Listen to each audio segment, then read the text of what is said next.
What is happening, guys? Welcome back. So hopefully in this episode we're going to make this a little less delivery van and a little more camper. Let's get these Hartford Commercial windows and doors fitted. The first step in making this less delivery box and more camper is to remove the rear door. This was actually really easy as the hinges simply bolt on. I used an Allen key to remove the bolts and the door came straight off. I then set about removing the plastic U-channel that trims the door opening. This is bonded on really well and took a bit of time to remove using a scraper, a hammer and some brute force. I wasn't really worried about damaging them as they're not going to be used again. The last piece to remove is the aluminium floor plate, which I removed in a similar way.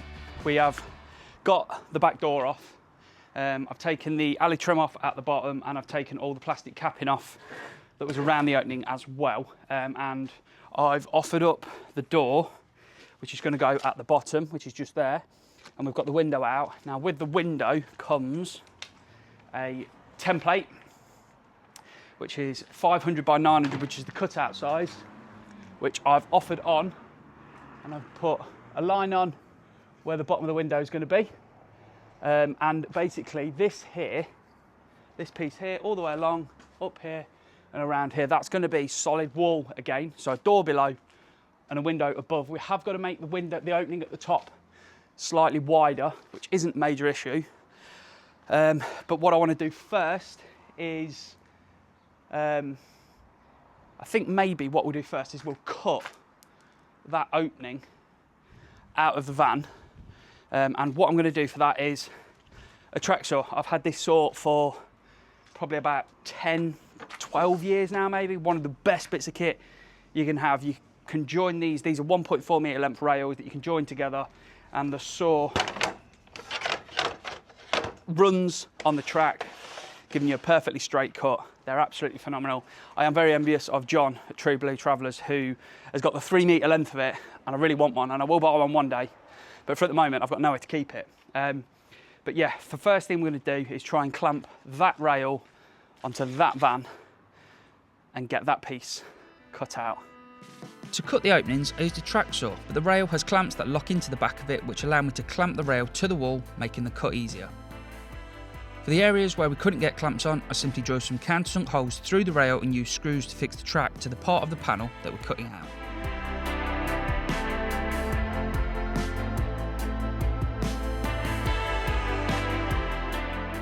Once the openings have been created, I set about cutting the new panel out. Now, none of the wall panels I removed were big enough, so I used the door we just removed to make the panel, as it was the same thickness as the wall and just about the right size. If you do this, make sure to be careful, as there are aluminium plates within the door that support the hinge mounts. I hit one of them, but the saw cut straight through it. The saw might have a little kickback, so just be careful. Working on a flat surface with the track saw, you don't necessarily need to clamp the rail down, as it has foam rubber pads on the back that hold the rail in place as the saw presses down on it. I would say not needing to clamp it in place comes with experience, so if you're going to do that, just be careful. After many faffings and sawing and cuttings, we have a panel in. So the panel's cut, the top opening's cut, the bottom opening should be the correct size. I've just double checked them, they should work. And what I've done, you can see, I've put a round in the corner. So before I did any cutting, I drew all my lines for the square that I wanted to make. And then I found the point and went back in with a 25mm, this isn't the one, but a 25mm spade bit to put a radius into the corners of anywhere that we're going to be cutting openings out. Because as you can see here, there's a crack either side there where the original door opening was, and also down on the aluminium, there's a crack in this here. So my experience from cutting or making things from laminate or solid surface, corrie and things like that, if you go to a square point, even if it's a piece of furniture that's sat in a house or in a shop, as different materials move and expand and things with temperature changes, etc., if it's to a complete corner, it will crack. So you want to leave a nice big radius in the corner, which is what we've done there, and we're going to be doing that on all of the openings to take the stress away. The curve basically takes the stress point away and distributes the pressure all the way around it, so it is less likely to crack, or at least that's the theory that we've gone behind. What I've also done, you might be able to just see, just in there, maybe not, I'll take the panel out. So where the panel is going to be touching the van, I've cut a V out all the way around and on that panel and stopped it at a point. Now the reason I'm doing that is, so we've got more expanding foam in there and it's got a bigger area and it's like a diamond that in my head should mean it stays in there a bit better and it's a bit stronger. I've also put chamfers on all of these edges ready for the filler. So the next thing to do really is set up and get these bonded in. I've screwed some pieces of wood to the inside flush and we'll just have to fill them out. That's not the end of the world. We've done that both sides. We've got packers to give us the correct gap all the way around. So let's get some expanding foam out and then see if we can get it to work. Who knows?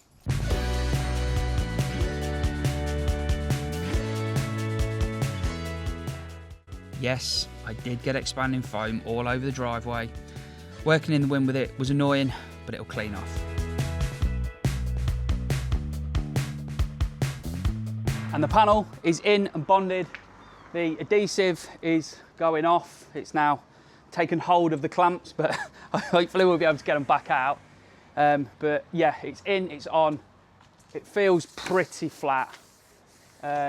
It will need a bit of filling, bit of sanding, bit of fettling. It might need a little bit more expanding foam once we take this off, but we'll take it off, clean it back. We're gonna dig some of this foam out from here anyway, so we're able to get a nice layer of fiberglass filler. So it's P40 filler, which has got fiberglass mixed within it already.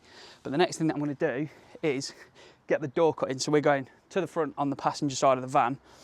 I've measured it out, 540 mil wide, 1675 high, and you need a 90 mil radius in the corner. And would you believe it, that a 5 litre Dulux tin is 180 mil in diameter, giving us the 90 mil radius that we need. So I've just marked all that out. This wall is a lot thinner. This is only 35 mil. So I think this one, we're gonna drill a hole and just try and send it with the jigsaw. I've set it up by an amount so that the door is just above the flooring that we're gonna put in. And hopefully my calculations are correct and this will work. But throw you on a time lapse. Let's get this hole cut out. On the door cutout, I opted to try the jigsaw. Hindsight, I should have just used the track saw as the cut wasn't as good and it did send my OCD into overdrive. But the hole is made. I've cut through the aluminium trim at the bottom as I wanted the door as low as possible and I think it will look better. And once the door had been offered in, I made a jig to be able to trim away the aluminium to get the door to sit flush with the GRP panel. I simply took a piece of spare skirting board, offered it up to the van and marked the opening we'd cut that fit the door. Once this was trimmed, I offered it onto the door itself and then marked the outer shape that we needed to cut into the aluminium. This was then cut out with a jigsaw and was then fixed to the side of the van using 2 screws that will be filled and sanded before we paint all the aluminium trims. I did try double-sided tape, but it wouldn't stick. Trimming the aluminium was simple. I worked my way through the aluminium 1 mil at a time using a top-bearing wood router bit.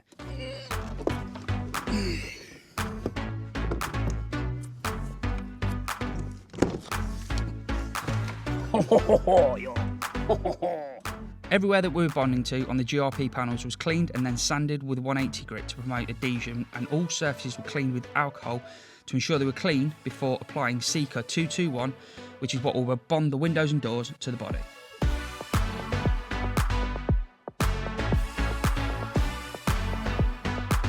Good morning. As you saw in the last clip, we've got the back panel fitted. We've got the door all in and nice, all nicely cut round down here. And I also got the window in at the top and I got the door in at the back. Now, I didn't film that because I was getting stressed. It was getting very late and it was trying to rain and I wanted to get the van watertight sealed and done. So they are in and I've just had a quick tidy up inside. A new little doorway. We definitely need to get those steps on though. And it is quite dark in here, so I apologise. But the door is in, looking all nice and trick. We've got a blind to go across this as well. And what I'm going to do is take the door off. I'm going to go back round and I'm going to expanding foam, couldn't think of the word, the door in as well, so it's nice and secure, nice and tight. I'm going to do the same around this frame here, and then the window is in. This is really nice. It's got another frame that goes on this side and you screw through. This isn't the frame for this thickness wall, that's on its way. But I went out, missed the delivery, and it's now bank holiday, which is great fun. But the window's in, tight, secure, sealed. There's no water in it because it did rain last night, so there's no water coming. This door is just bonded in, but I am going to go in and put some screws sideways out into the foam wall of the van. And then, like I say, I'm going to expand and foam it all as well, just to give it a little bit extra security. But what we're going to do now is, we've got a window to go there, a window to go there, and a window to go there. So I'm going to go and get the computer out because I've CAD the whole box up, worked everything out so that the furniture and everything aligns with the windows. We'll mark them out, get them cut, and hopefully it doesn't rain. Before anyone comments about me using a level on a van build, I know, the van isn't level, so we can't use one.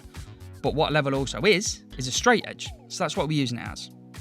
I used this off the top of the door as I wanted the windows to be the same level as the door and to get them high enough to be able to have an awning on the side of the van below the window.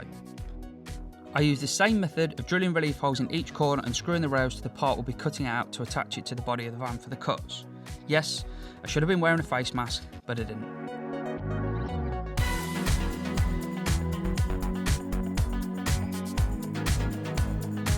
Once the hole was cut on the passenger side, I had an internal reference to be able to mark and cut the driver's side windows out from the inside, drilling relief holes and screwing the rail to the wall as before.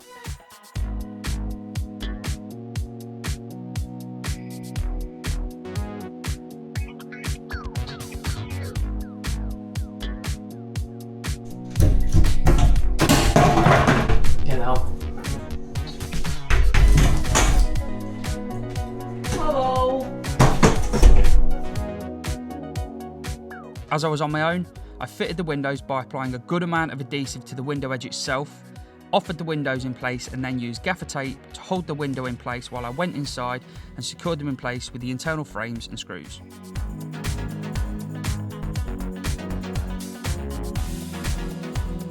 The next bit to fit was the roof hatch over the bed, all done in the same way as the windows and doors.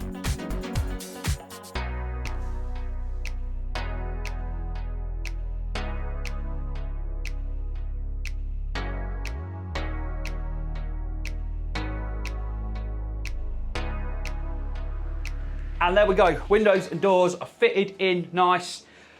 Well happy with the entrance door. It doesn't sound very big on the drawings or whatever, like 550mm wide, but it is absolutely perfect. Side windows are all in, and I've got the back one is now open, and they stay open at all places. These are Hartford Commercial's new windows and doors that weren't released as of me receiving them, but I think they potentially will be released now. They are glass on the outside, so you've got a glass panel on the outside with nice square corners. They are really low profile as well. And then on the inside, you've got the plastic double glazed unit with a little vent hole in there to allow air circulation. So I had a comment not long ago about someone converting a panel van, saying what windows would you fit to a panel van? My personal answer would be I would never fit normal single glazed glass with sliding windows or anything in a panel van ever again. Some of you might remember years ago, I lived in a van for a while in a crafter, and all it did was condensate constantly. My advice would be to fit these style of windows to any van that you're doing. And Hartford Commercial did me a really good deal on them. They weren't free, but I did pay for them, but they gave me a deal. These are absolutely phenomenal. When you buy them, you can opt to have this as well, which is a blackout blind or a fly screen. You probably can't see that on camera. Or a fly screen.